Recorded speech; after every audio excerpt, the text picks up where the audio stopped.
যদি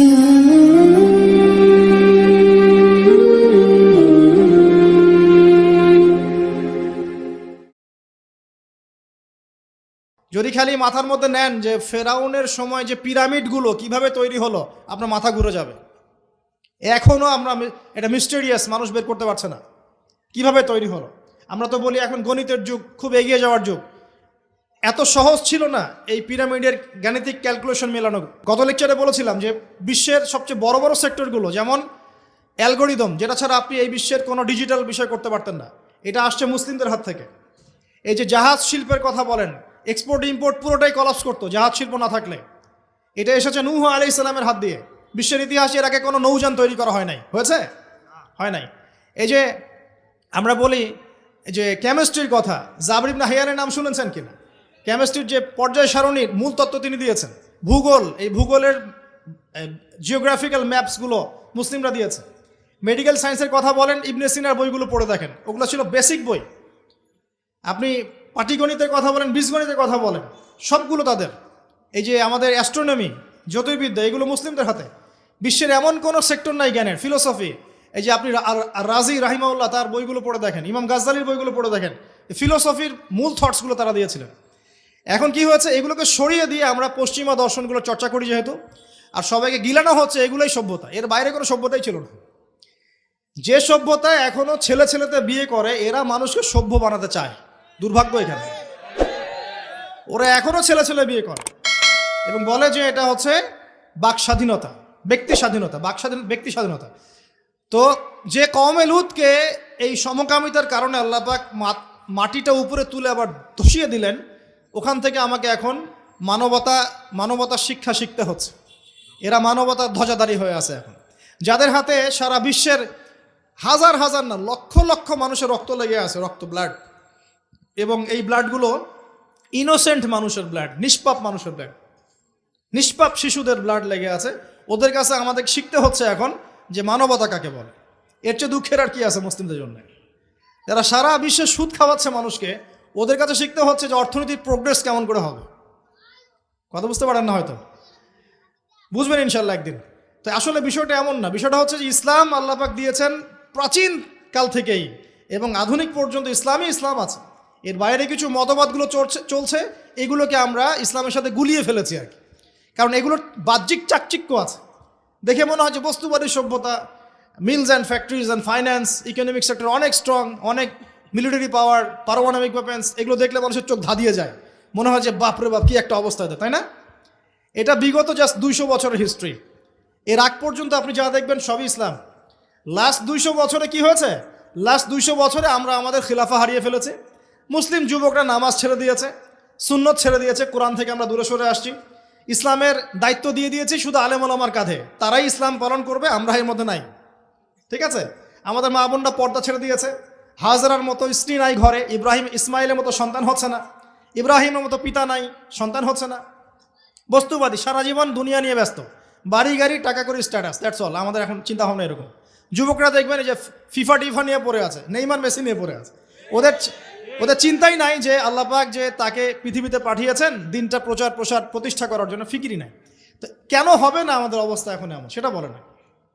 কত পার্সেন্ট মানুষ দেখাবেন নামাজ পড়ে 5 ওয়াক্ত? কত পার্সেন্ট মুসলিম দেখাবেন যে কোরআনটা বিশুদ্ধ করে তেলাওয়াত করতে পারে? যে জাতি কোরআন তেলাওয়াত করতে পারে না, ওই জাতি বিজয় পাবে নাকি? একটা বই লিখে আছে, একটা কমন মানে একটা ফেস, অনেক বই দেখেছি, একটা বই দেখলাম সেদিন যে অমুসলিমদের ব্যাপারে বলা হচ্ছে তারা হচ্ছে একটা ওর্স্ট জিনিস, মানে যেটা একটা খারাপ জিনিস, এর সফল প্রচারক। আর মুসলিমদের ব্যাপারে বলা হচ্ছে মুসলিমরা একটা সুপিরিয়র একটা জিনিস তাদের কাছে আছে, মানে ইসলাম, এর ওর্স্ট প্রচারক, মানে খারাপ প্রচারক। মানে বোঝাচ্ছে যে ইসলাম আমাদের কাছে আছে না সবচেয়ে পিওর একটা জিনিস, এই পিওর জিনিসটার সবচেয়ে খারাপ প্রচারক আমরা, আর ওদের কাছে আছে নোংরা জিনিস, ওই নোংরা জিনিসগুলো সেরা প্রচারক ওরা। উল্টা, আমি বুঝতে পারছি না মনে হয়। যত মতাদর্শ প্রচার করছে বস্তা পচা দর্শন, সব বস্তা পচা দর্শন, কিন্তু ওগুলোর খুব সফল প্রচারক তারা। আর আমাদের কাছে কোরআন সুন্নাহ আছে না, অভ্রান্ত সত্যের উৎস, আমরা এগুলোর প্রতিষ্ঠায় কিন্তু ততটা অগ্রগতি সাধন করতে পারি নাই। বাস্তব কথা, যা হচ্ছে এটা প্রয়োজনের তুলনায় নিতান্তই কম। যেদিন প্রয়োজন পূরণ হবে সেদিন ইনশাআল্লাহ অটোমেটিকলি আল্লাহ পাকের জমিনে দিন প্রতিষ্ঠা হয়ে যাবে ইনশাআল্লাহ। আর দিন প্রচার আর প্রতিষ্ঠা এক জিনিস নয়।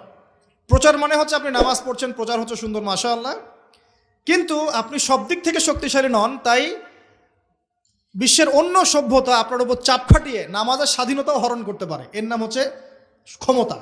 এই ক্ষমতা ওদের হাতে আছে, আমাদের হাতে নাই। তো প্রতিষ্ঠা অন্য জিনিস। প্রতিষ্ঠা না হওয়া পর্যন্ত শান্তি নাই, প্রতিষ্ঠা না হওয়া পর্যন্ত ঘুমানোর সুযোগ নাই মুসলিমদের। প্রচার চলবে, প্রচার প্রতিষ্ঠা এক জিনিস নয়। প্রতিষ্ঠা না হওয়া পর্যন্ত হাল ছাড়া যাবে না ইনশাআল্লাহ তাআলা। যখন প্রতিষ্ঠা হবে তখন আপনি সুকুনের সাথে ঘুমাতে পারবেন। যতক্ষণ পর্যন্ত প্রতিষ্ঠা হয় নাই সমস্যা আছে, যতটুকু চলছে এটাও থাকবে না, এমনও হতে পারে, আল্লাহ না করুক।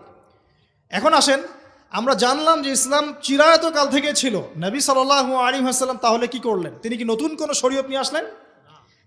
হ্যাঁ, তিনি শরীয়ত নিয়ে এসেছেন ঠিকই, কিন্তু তিনি মানে নতুন কোনো ধর্ম প্রবর্তন করেন নাই। আমাদের একটা ভুল আছে কনসেপ্ট। আমরা বলি ইসলাম ধর্মের প্রবর্তককে নিচে লেখা থাকে সাধারণ জ্ঞান বইয়ে মুহাম্মদ সাল্লাল্লাহু আলাইহি ওয়াসাল্লাম। তা মুহাম্মদ সাল্লাল্লাহু আলাইহি ওয়াসাল্লাম কি ইসলাম নতুন করে প্রবর্তন করেছিলেন?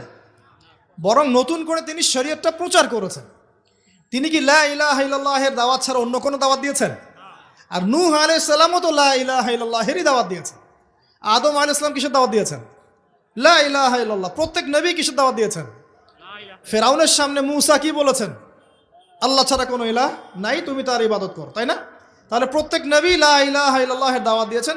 নবী সাল্লাল্লাহু আলাইহি ওয়াসাল্লামের সময় এটাকে রিফর্ম করা হয়েছে, মানে শরীয়তটাকে নতুন নবায়ন করা হয়েছে। তো নবী সাল্লাল্লাহু আলাইহি ওয়াসাল্লামের শরীয়ত আসার পর আগের শরীয়তগুলো চলবে কিনা? চলবে? যদি কেউ মনে করেন নবী সাল্লাল্লাহু আলাইহি ওয়াসাল্লামের শরীয়ত আসার পরেও আগেরগুলোও চলবে, তাহলে কুফরের মতো থাকবে, থাকবে না?